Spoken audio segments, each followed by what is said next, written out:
To enable or disable prioritize real-time data feature in Samsung Galaxy S24 Ultra, swipe down the top of the screen and then tap setting icon, tap connection, and then tap Wi-Fi, tap more icon or three vertical dot icon at the top right, and then select intelligent Wi-Fi.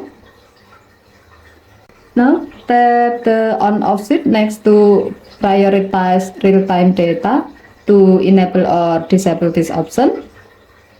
When the switch turns blue, it means that this option is on and your phone will give network priority to games, video calls, and other tasks that are sensitive to light, while background data usage will be given less priority.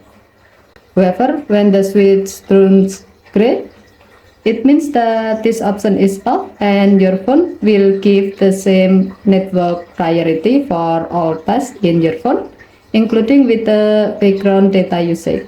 Okay, thank you for watching. Have a nice day.